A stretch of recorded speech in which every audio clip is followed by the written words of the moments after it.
Hello everyone, welcome back to my channel.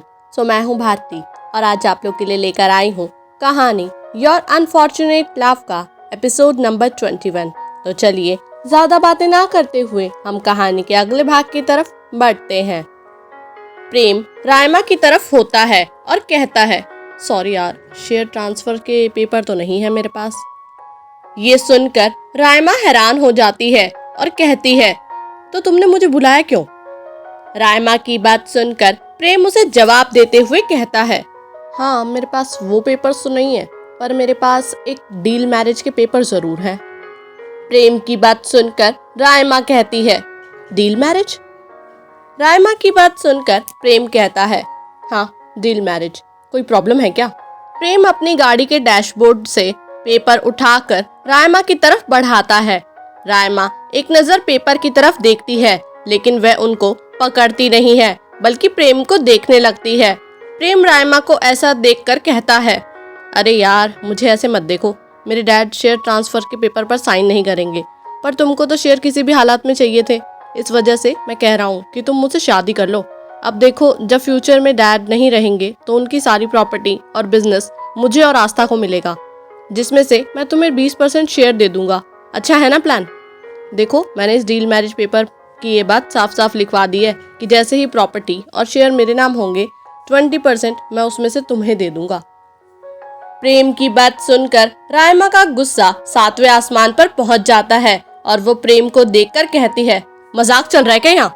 मतलब कि 20% shares लेने के लिए मैं इस चीज का इंतजार करूंगी कि कब तुम्हारे पापा मरेंगे और कब वो सारी चीजें तुम्हारे नाम होंगी और फिर कब वो शेयर तुम मेरे नाम करोगे? तुमने पागल समझा है क्या मुझे? रायमा की बात सुनकर प्रेम एक रिलैक्स्ड अंदाज में कहता है, देखो रायमा, इंतजार का फल मीठा होता है और मैं कौन सा तुम्हें टॉर्चर करने वाला हूँ। खुश रहोगी तुम मेरे घर में। रायमा को समझ नहीं आ रहा था कि प्रेम असलियत में चाहता क्या है। वो उसे देखते हुए कहती है, मेरी बात कान खोलकर सुन लो, ये नहीं हो सकता है। इतना कहकर रायमा गाड़ी का दरवाजा खोलने लगती है, पर पीछे से प्रेम उसका हाथ पकड़ लेता है और उससे सवाल करता है, क्यों नहीं हो सकता? आखिर में तुम्हें तुम्हारा पैसा मिल जाएगा और मुझे मेरी माँ की असलियत के बारे में पता चल जाएगा। रायमा, आखिर में हम दोनों को जो चाहिए वो चीजें हमें मिल तो रही है ना? रायमा प्रेम का हाथ अपने हाथ से दूर करती है और उसे जवाब देते हुए कहती है, ये नहीं हो सकता, क्योंकि सबसे बड़ी बात, मैं तुमसे 8 साल बड़ी हूँ और दूसरी और सबसे जरूरी बात, मेरे दिल में तुम्हारे लिए कोई फीलिंग्स नहीं है। रायमा की ये बात सुनकर प्रेम कहता है, एज डिफरेंस होना कोई बड़ी बात नहीं है, मुझे कोई प्रॉब्लम नहीं है, तुम्हें भी नहीं होनी चाहिए। इनफैक्ट किसी को भी इस चीज से प्रॉब्लम नहीं होनी चाहिए।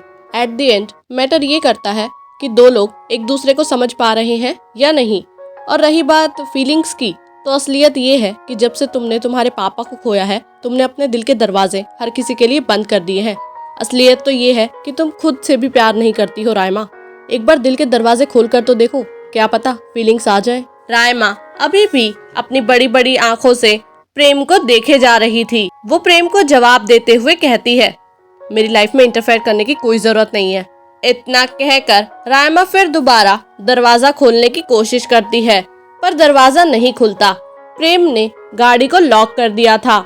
ये देखकर रायमा गुस्से से कहती है, दरवाजा खोलो वरना अच्छा नहीं होगा। पर प्रेम रायमा की बात को नजरअंदाज करके उन पेपर्स को रायमा की तरफ बढ़ाता है और कहता है, जब तक तुम ये पेपर साइन नहीं करोगी और मेरे साथ चलकर मंदिर में सारे रिचुअल्स पूरे नहीं करोगी, तुम कहीं नहीं जाने वाली। ये शादी तो आज ही होगी। रायमा अब और कंट्रोल नहीं कर पाती और अपने बैग से उस बंदूक को निकालकर आखिरकार प्रेम पर तान देती है।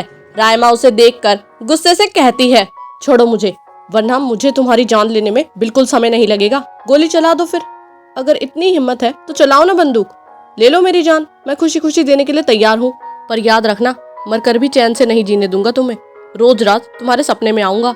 इस डील मैरिज के प्रपोजल को लेकर मंजूर है तुमको? प्रेम की बात सुनकर रायमा की आंखें गुस्से से लाल हो जाती हैं। प्रेम की ये बात सुनकर उसे और भी गुस्सा आने लगता है। रायमा को इस तरह देख प्रेम कहता है, देखो रायमा, मैं ये बात जानता हूँ कि तुम यहाँ पर अपने पापा का बदला लेने आई हो।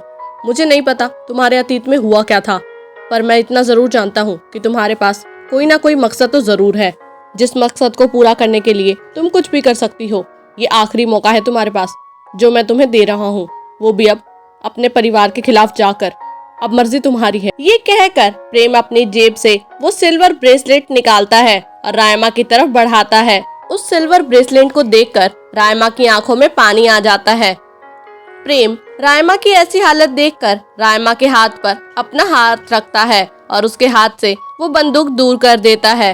वो रायमा के दोनों हाथों को पकड़कर कहता है, अगर मेरी माँ गलत होंगी तो मैं उनको सजा दिलवाऊंगा, चाहे कुछ भी क्यों ना हो जाए, पर उसके लिए मेरा सच तक पहुंचना बहुत जरूरी है। वो सिर्फ तुम कर सकती हो रायमा, प्लीज। रायमा की सांसें एक तेज रफ्तार के साथ चल रही थी। उसकी आंखों से आखिरकार 2 आंसू बहकर नीचे गिर जाते हैं।